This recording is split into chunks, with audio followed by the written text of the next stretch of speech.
Bismillahirrahmanirrahim. Assalamu alaikum. You're watching Newsroom. I'm your host, Khalid. Today is the 8th of August 2023, and these are the stories that we will be discussing during the course of our show.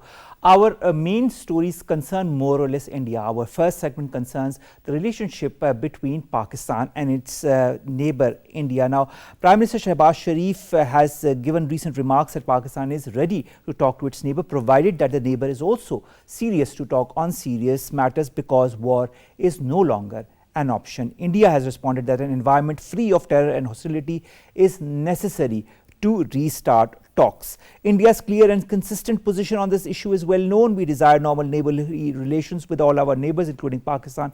For this, an environment free of terror and hostility is imperative. This is what the Indian Ministry of External Affairs said. This said, the Foreign Affairs has also said that the onus is on New Delhi for creating an environment for dialogue and peace in the region. And we all know that the onus is indeed on India, with all that has been happening within India and all the destabilizing factors that have been emanating from the Indian side as far as Pakistan is concerned. This is going to be our first segment. Our second story, ladies and gentlemen, also concerns India and concerns the situation as far as Haryana is concerned. Now, clashes in Haryana have begun. A procession organized by the Vishwa Hindu Prashad, or the VHP otherwise known as, and its youth wing, the Bajrang Dal, has reached Haryana's New district, which is 85 kilometers from New Delhi. The Hindu groups blame the Muslims, who form nearly 77% of New's 280,000 residents, according to the last census that was conducted in 2011, for starting the violence. They also have tried to put different restrictions on the Muslims in the region.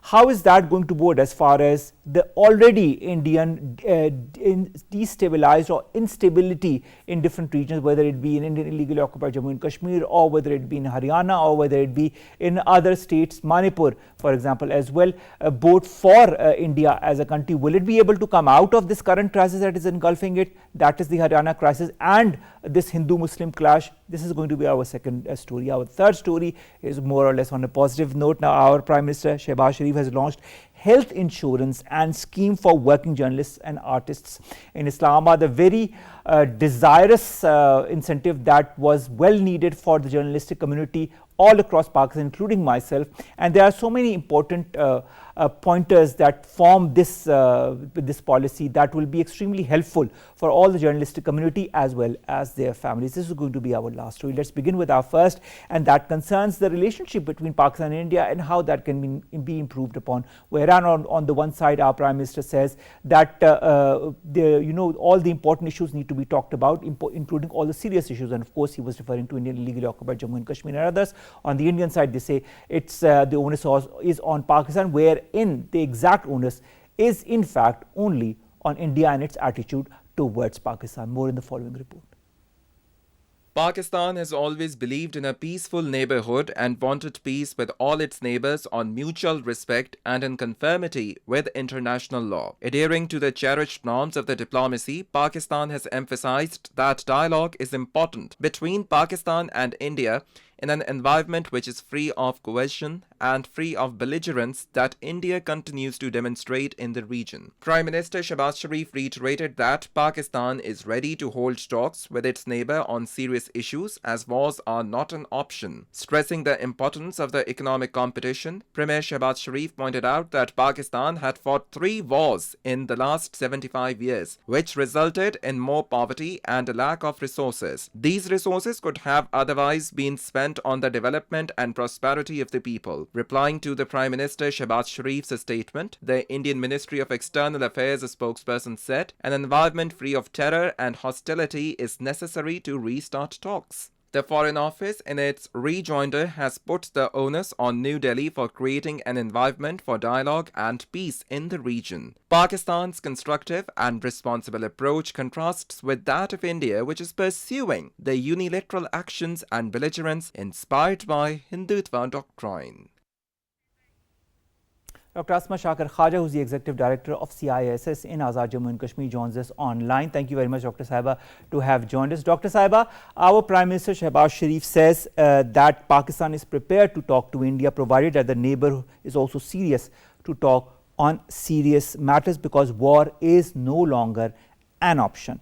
Do you feel that India can move beyond its rhetoric that it has had, its narrow political rhetoric towards Pakistan, towards the region, and actually move towards constructive relationship with countries such as in Pakistan? India's role can be considered as the most important enabler to create an environment where peace talks can take place.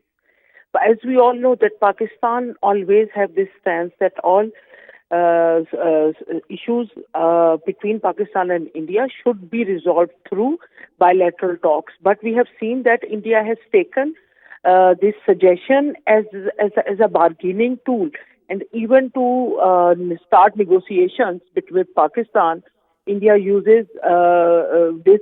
India tries to bargain with Pakistan. So definitely, the Prime Minister's statement is very rational, and any mature and sensible person or a country would suggest the same, because war in a zero-sum environment, war is no more an option, and any war would cost a lot.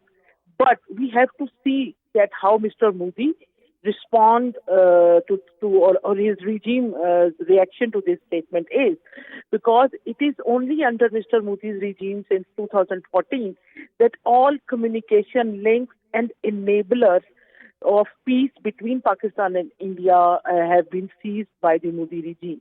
And now we have seen that since the elections are approaching in India in 2024, and for Modi to attract the Hindutva vote bank, his typical vote base, he has no other option but to propagate anti-Pakistan and anti-Muslim sentiments and agenda. And this is same what is happening right now. If you see in India, whether they are Christians or Muslims, there is a specific sort of uprising against or violence against, which we can see a sudden peak in that environment.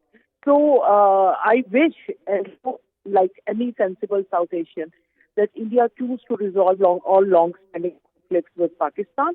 But definitely we cannot predict that how Mr. Modi would respond to this, because there is another international tier as well.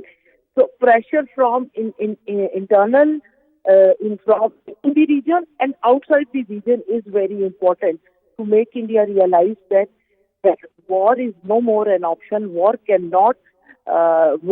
initiates more problems. It is never been a solution to problems. So that is why conflict resolution, sustainable way to live like, I would say, graceful neighbors. But definitely we all know that we need two to tango, and only by Pakistan hoping for peace or opting for peace or peaceful negotiations for conflict resolution is not the solution, because India is the other party which has to decide that peace is in the greater interest of the people in the region. True. Now, Dr. Asma, you said that war is not an option. This is also what our Prime Minister has said. But our Prime Minister also said that Pakistan has, waged 3 wars. India has waged rather 3 wars with Pakistan in the last 75 years. In the current geoeconomic, environment where zero-sum geopolitics is the name of the game, do you feel India is ready to thrive in the geoeconomic order? Do you feel it will still continue with its policies that it has been continuing since the last few years, specifically since the Narendra Modi government came into power? Sorry, you were little inaudible. Are you talking about the geopolitical? I'm going to repeat the question, Dr. Asma. I was saying that our Prime Minister has said that Pakistan and India have waged 3 wars in the last 75 years. In this current zero-sum geopolitical arena, do you feel that India is still not ready to thrive in the geoeconomic world, will still continue with the policies that it has been going on, specifically since the Narendra Modi government came into power? Yes, because staying away from this geopolitical arena, geoeconomics, and I will use the term geopolinomics, it is suitable for Modi it suits Modi's domestic politics. And if India becomes the part of that, especially regional BRI and CPEC and all those projects, then Modi would lost its domestic vote bank or people whom he instigated against Pakistan and China. So this is really important to understand that. And then if India does this, India would lose the Western support as well, which India is right now. We have seen for last several years that India enhances its geostrategic significance by presenting itself as a puppet of West to contain China, and by exaggerating the China's threat vis-a-vis West. So we have to understand this equation as well, despite the fact that China is the largest trading partner of India. So the situation as we see, the international scenario specifically is complex. So there are, and that is why we also study domestic politics as a very important determinant of foreign, defense and economic policies. Because without understanding domestic politics, we cannot understand the such policies of any country, and same applies on India. So if India choose democratic or geo-economic or geopolitical isolation, it's their choice. But I would not call it isolation, because then it would stand by the India's Western allies. But knowing the India's approach to non-aligned movement and so-called neutrality, India would try. I believe India would try to eat the cake and have it as well. Well, it has done that at so many points in the past as well. We don't know how it's going to move forward. Now, our Prime Minister, Dr. Asma, also asserted that it's up to the neighbor to understand that we cannot become normal neighbors until and unless abnormalities are removed, our serious issues are understood and addressed through peaceful and meaningful discussions. Is India ready for those peaceful and meaningful discussions? And of course, the top of our agenda is Indian illegally occupied Jammu and Kashmir. I don't think so. Right now, Modi is ready for any such mature behavior as a leader of India. And when we see the history, I am a supporter of peaceful dialogue and peaceful conflict resolution through bilateral or multilateral talks. But when we see the trends in Indian foreign policy or the history of Indian foreign policy, it is quite evident that India always uses the peace phases just to re-strengthen or reassemble itself. And then after 10 years or 11 years, the peace negotiations between Pakistan and India, whether it was composite dialogue or it was initially in 1960s, the negotiations to implement UN resolutions on Kashmir. So India ran away from the negotiation table after wasting like 9 to 10 years. And then diffusing the situation and finding the temporary solution of that conflict.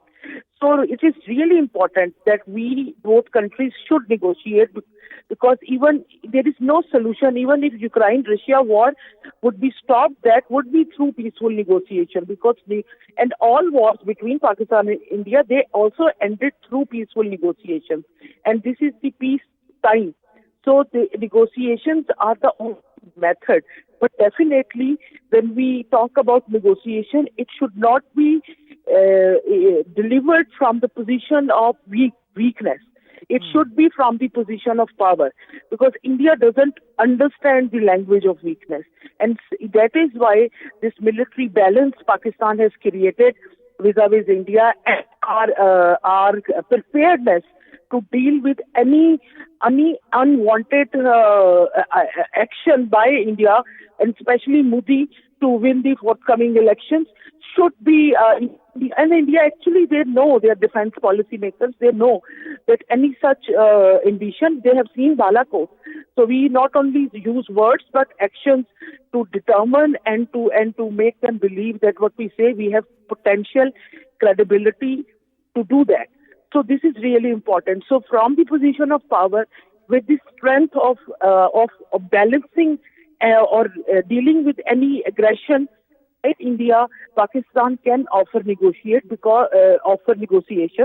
because strong leaders and strong countries, they choose peace over war. They don't choose war over peace. Dr. And this Asma, is you talked time about for action. India to realize that.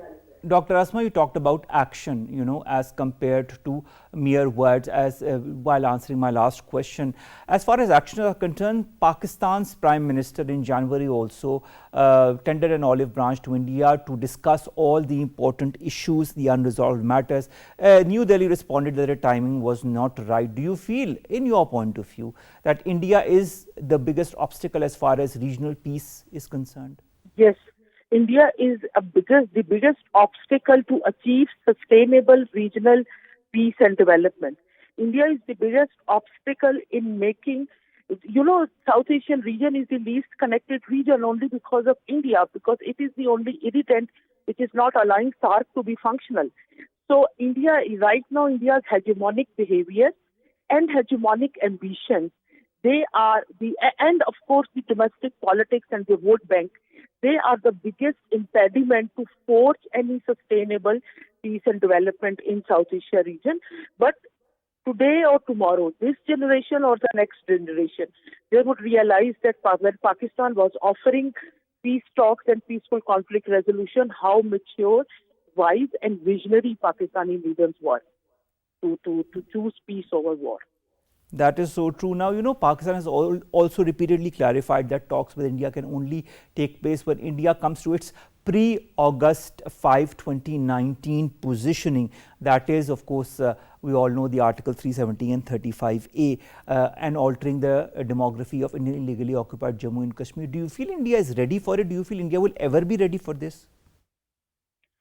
India has to, and we have seen recently this issue is being in Indian Supreme Court, and we have to see what they decide.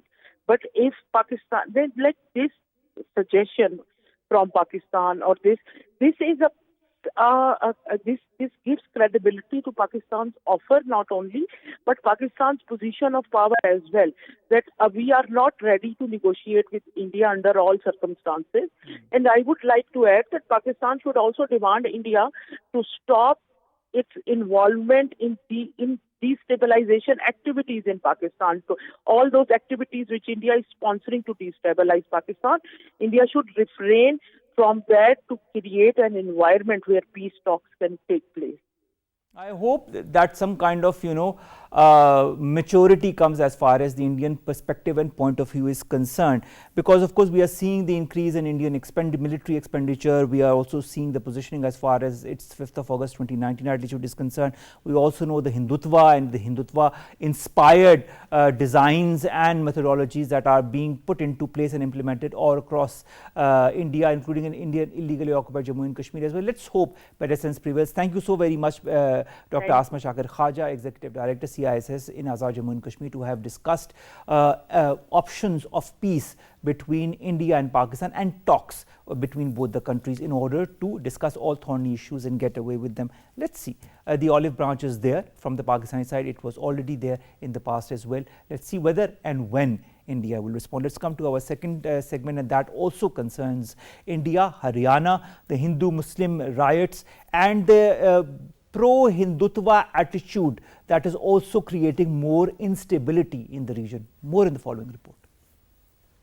The recent developments and communal and ethnic violence in Manipur, and recently there was a burning of mosque in Gurugram, which also resulted in the killing of the imam, indicating the plight of the minorities in India. Hindu supremacist organizations like Vishwa Hindu Parishad and Bajrang Dal are engaged in violent acts against Indian Muslims to terrorize them. 3 days after the violent clashes between Hindus and Muslims killed 6 people, parts of the northern Indian state of Haryana remains tense. The trigger for the violence was a Facebook video released by notorious Hindu vigilante accused of killing 2 Muslim men earlier this year for allegedly transporting cow meat. Demonstrating the tyranny of the government, almost all the homes, shops, both concrete and movable, and shanties bulldozed in the aftermath of the violence belonged to the Muslims. In the recent years, several states governed by the BJP have seen bulldozers being deployed to destroy the properties of the Muslims accused of participating in the religious clashes. The arbitrary arrest of more than 150 Muslims for the violence is another aspect of the BJP government's crackdown. And no, against Muslims. The BJP is giving collective punishment to the Muslim community without following the due process. The BJP is giving collective punishment to the Muslim community without following the due process or the principle of natural justice, and international community must hold New Delhi accountable for its undeclared war on minorities.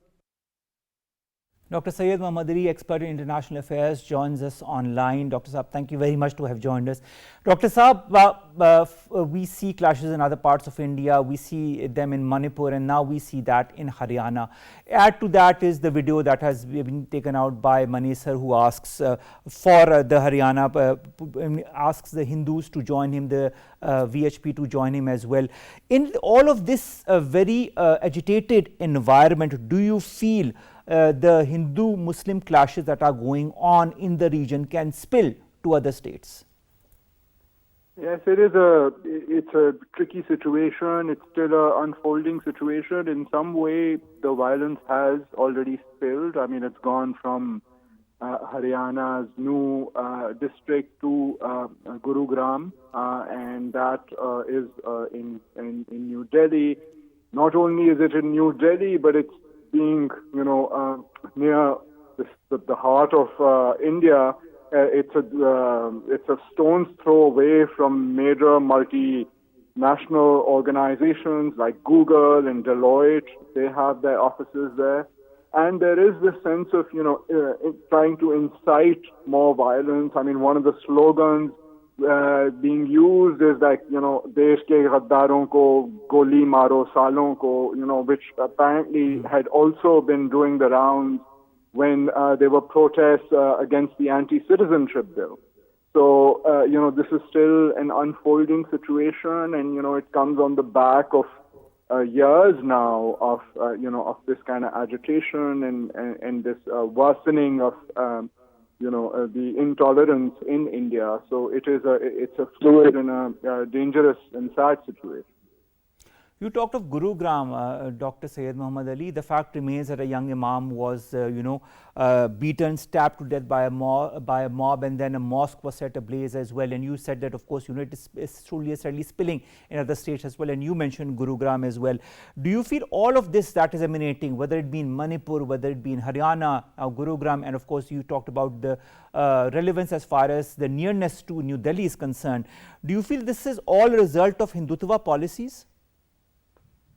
It is, because unfortunately, there's a term to describe the kind of democracy, that this mutated form of democracy that we see in many parts of the world, and it's a kind of a tyranny of the majority, right? And yet it's a vote-winning strategy. It's a way of deflecting, anger and dissatisfaction by having this kind of populist, and in the Indian context, it's this ethno-majoritarianism here, ethno referring to Hindu, the Hindu majority, so pandering to the Hindu majority, trying to send out the message that all Hindus are the same, although there are many, of course, class-based, caste-based issues. The Adivasis don't have a great deal in India either.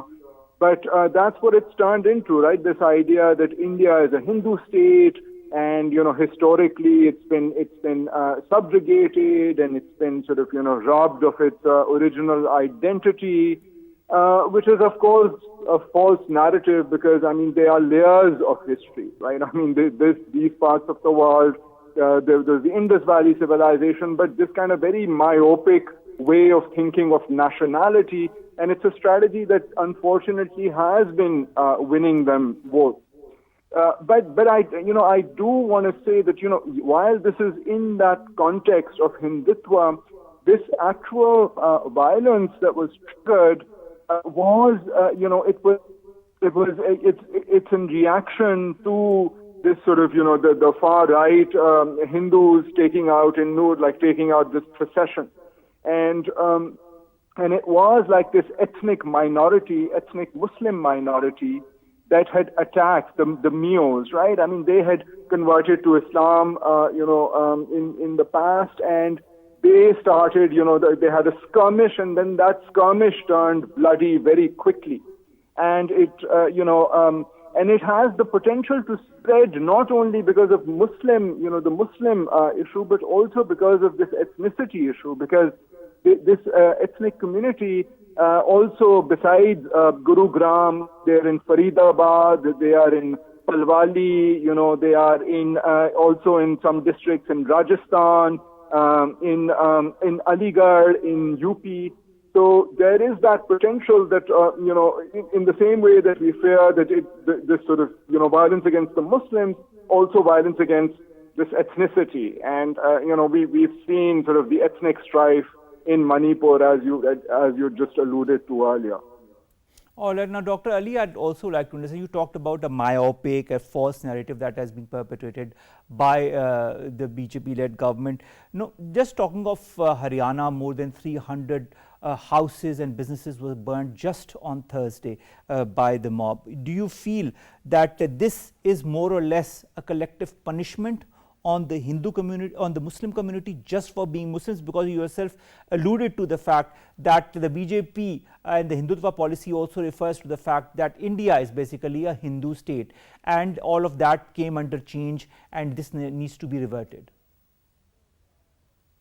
Well, we remember Modi's sort of, him being, having sort of blood on his hands, if you will, because of what happened in Gujarat, although he was exonerated by the Supreme Court. But then, when people are in power in sort of authoritarian states, they have the ability of manipulating the judiciary, of manipulating, the police. So, because and unfortunately, it's not only what they do internally. We live in a world where realpolitik sort of, also compels other states to ignore transgressions if it meets their own national interests. I mean, look at, Modi's international profile. I mean, his ability to be, leading the G20, also sort of bringing them into contentious areas like Kashmir, to try and open that area up for investment. So, so this is a phenomena that is, that's not only unique to India. I mean, consider, for instance, let's take the example of Sri Lanka. So, where the Tamil minority, and they are Hindus, right? And they are being tyrannized. I mean, we don't usually think of, Buddhists as being sort of tyrannical, but the Sinhalese Buddhist, and that's again like ethnicity and religion, that combination, and that then sense of sort of exclusion of the other, right, has created this, and it's got a historical long sort of colonial backdrop of divide and rule as well. But I mean, that's what's been happening in, under the Rajapaksa regime in Sri Lanka, and the corruption of state institutions, right? So not only did they very brutally crush a violent LTTE, but then subsequently, the Tamil minority is still languishing in the country. So, so my point being that with these authoritarian states, yes, they have the ability to, co-opt other states' institutions which are supposed to, keep a check and balance on each other.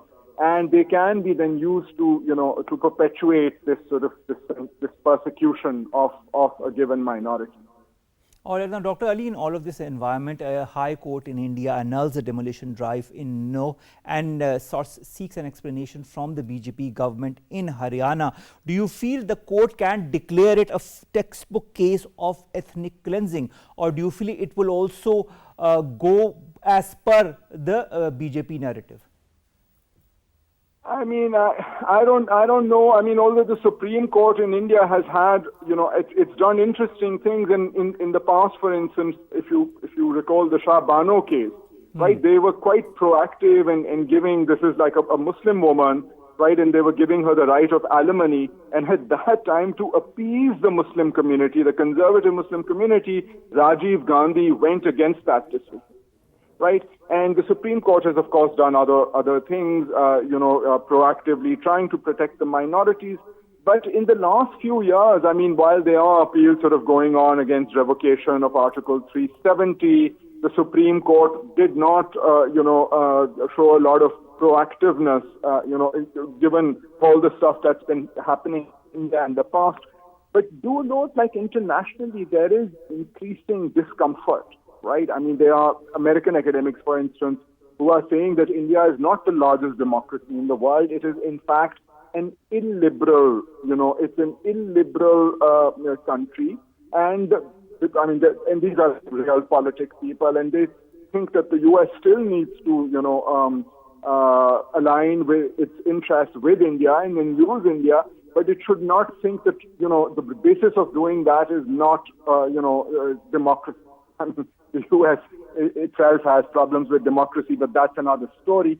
So, so coming back to this idea of international sort of discomfort, Gregory Stanton, right, and this is the guy who set up this organization, international organization called Genocide Watch. Right, and he has, he was the one who had raised the alarm when the Hutus massacred the Tutsi minority in Rwanda. So he has in the last few years, I believe, he's also given sort of testimony to the U.S. Congress, and he said that genocide is in the making in India.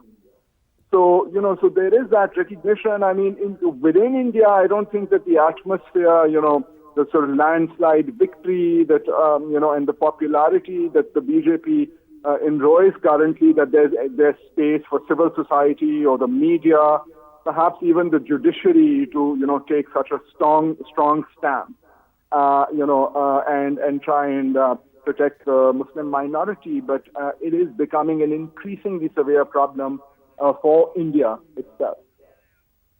All right. Dr. Ali, I'd also like to understand in all of this, environment that we are seeing in India and different states in India and the statements as you've also pointed towards, do you feel it is in fact the RSS that is calling the shots as far as the Indian political arena is concerned?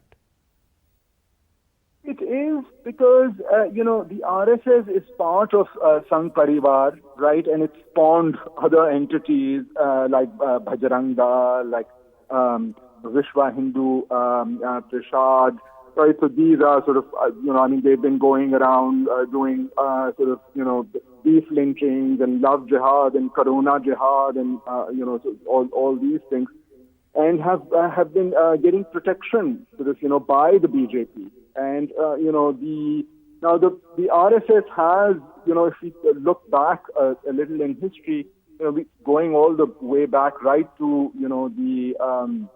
their sort of inspiration, Hitler was one of the aspirational leaders for them. We had Nathuram Godse, right, who shot and killed Gandhi, right? And that led to the RSS sort of being, outlawed for a little bit, but not too long, right? And there's been, I believe, a few times, even Indira Gandhi's emergency, they were sort of, they had been banned, but they really came, sort of to the fore on the back of this sort of Ayodhya campaign, right? The demolition of the Babri mosque. And that gave, and that political arm, I mean, there is certainly a very close relationship between Moditwa, right, and the RSS. I mean, he's a long time RSS worker. So, so he's, he retains this very close connection with the RSS. And, and so in that way, one can think of the RSS and its, and the other more militant wings, Bajrang Dal, like I said earlier, having sort of, having this, walking around with a sense of impunity within India. Dr. Ali, do you feel that troubles lie ahead for the BJP government as far as their parliament is concerned over their discriminatory policies against minorities? Because Congress leader Gaurav Gangoi has initiated a debate on the no confidence motion against the government. I mean, one hopes that, a better sense prevails and people are also, because people are distracted and some of the sort of, shine of India as a rising power is beguiling, right, for ordinary folk. And how, their frustrations are deflected by giving them this false sense of empowerment, which is based on the suppression of the other. Right? And this is an unfortunate phenomena I think countries like ours are also quite familiar with. So I hope that this happens, but if you look at sort of what's happened to Rahul Gandhi, right, and him saying he wants But to he's open back up, in the parliament, isn't he? He's back in the parliament. The courts there have been, they've been sort of proactive, a little bit in his case. So, the Congress could offer, and he has done something, right? So he's been going around saying that he's trying to open up a shop of prem in a bazaar of hatred, of nafrat. So, he and his sort of walk, his long march, did it had some appeal for the Indian public.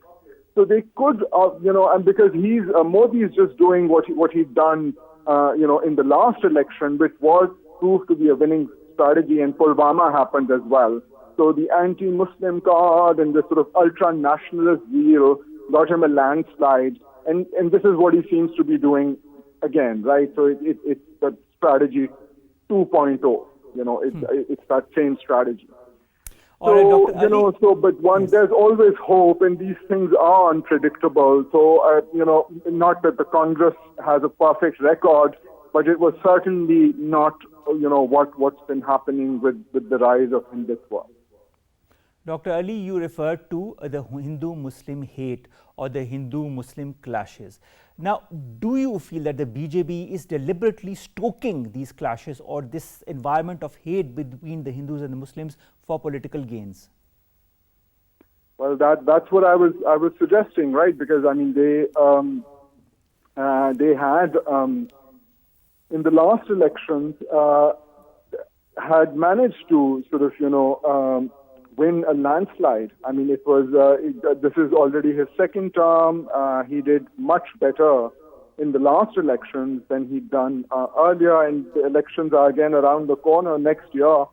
So there's already preparations going on for that. And we've seen, like in Karnataka, the Congress has done well, but by and large in all these other states, like Haryana and Himachal Pradesh, the BJP has done very well in state elections. So, and this is a large part of, this idea. So it's like this idea that, Modi is helping India become a global power. He enjoys great relationships with the big powers of the world. And, then he's going to turn India into, reclaim the historical glory, which is a problematic narrative, used by populist leaders. And, that seems to be their strategy, and they hope that they can, win another term. Dr. Ali, you refer to Narendra Modi wanting to reclaim the historical glory, which you feel is very problematic, a narrative as far as India is concerned. There are other narratives also that are quite problematic when it comes to India. Its declaration that it is the largest democracy that you yourself have said has been negated by another very important specialist in the field.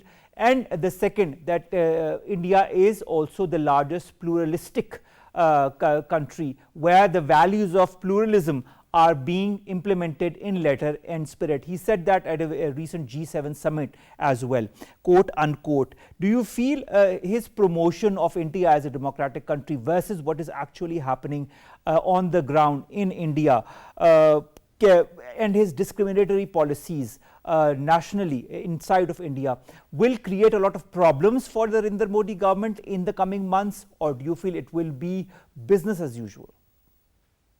I think this kind of routing, if it comes, it has to come from within and from without, right? But when we think of the broader environment, I think we've already paid enough attention to sort of internal dynamics. But now if you look at sort of the broader regional context, there is this unfolding great power competition in South Asia, right? And India is important, not only to counterbalance China or, for the US that is trying to contain the rise of China, but also, it is kind of it can become a broker because it already, so enjoys relationships with Bangladesh, with Nepal, with Sri Lanka. I mean, it's had its share of problems as well. I mean, we remember Rajiv Gandhi was killed by a suicide bomber, a Tamil woman, right, because of his contentious intervention in Sri Lanka when Indian forces went in as peacekeepers, and Sri Lanka was then described as India's Vietnam. But but in the broader sense, these smaller states are also trying to play a balancing act, right, where they are trying to get concessions from China and from India and the U.S. And the U.S. can't be being a global power, a global hegemon, cannot be everywhere. So, it delegates also, for specific regions, and they sort of, they delegate on, in our neck of the woods in South Asia, the most populous region in the world is India. So, so while there is discomfort, I mean, look at again, the red carpet rolled out for Modi just a few weeks ago. In the U.S.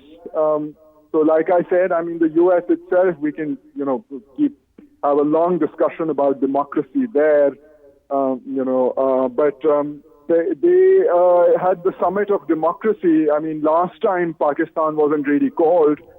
This time I think we were called, but we were expecting that we'd get a scolding, perhaps rightly. So we didn't participate, but then you had Netanyahu and Modi, right, talking about democracy. And how, Modi did position this cleverly. So he said that democracy actually, we are a democracy, we're the mother of democracy because we always have elections, right? We have always had elections and always had elections on time. But the problem is that, in those elections, to win those elections, he's using majoritarianism, to do so. And it's creating troubles not only, with the Muslims, but also, the Christian minority is also in hot water, right? That is true. Dr. Ali, the key word is trouble. The key word is trouble. The key word is issues. The key word is clashes. The key word is instability. And that is what we are seeing within India because of the BJP policies, because of this deliberate RSS themed theology or philosophy that they are trying to propagate within India. Elections do not always equal democracy. I think it is democratic values that are extremely important for any democracy to thrive and to be called a democracy or a pluralistic country. Thank you so very much, Dr. Syed Mohammad Ali, expert in international relations, to have talked to us about the clashes in Haryana and about how the BJP government is tackling this. Let's come to our last story. We always try to end the show on a positive note, and this is a positive note for all the journalistic community across Pakistan. Prime Minister Shehbaz Sharif has launched the health insurance scheme for working journalists and artists in Islamabad. Under this scheme, the media workers and artists will be able to get world-class health facilities free of cost at around 120 hospitals around the country, with an annual corporate health insurance worth 1.5 million rupees. The Prime Minister termed this insurance scheme as a revolutionary initiative in the field of journalism. The Prime Minister also announced the establishment of a special fund under which journalists losing their lives in the line of duty will be paid 4 million rupees. A decision, he said, was already taken in this respect with the Minister for Information and Broadcasting, Maryam Aurangzeb. He said this is just the beginning and the amount will be further enhanced with the increase in the resources. He also said that he has never complained against any media or criticism directed towards him. He however stressed that criticism is beneficial when it is based on facts. Now, this is an extremely important decision as far as the artist community or the media or journalistic community in Islamabad is concerned. I hope more such steps will be implemented across the country, and I hope all these steps that have been taken will reap their dividends soon for all the media community, for all the journalistic community in Islamabad. With that, we come to an end of today's newsroom. We'll see you inshallah tomorrow for new stories and segments that pertain to US and Pakistan. Allah Hafiz.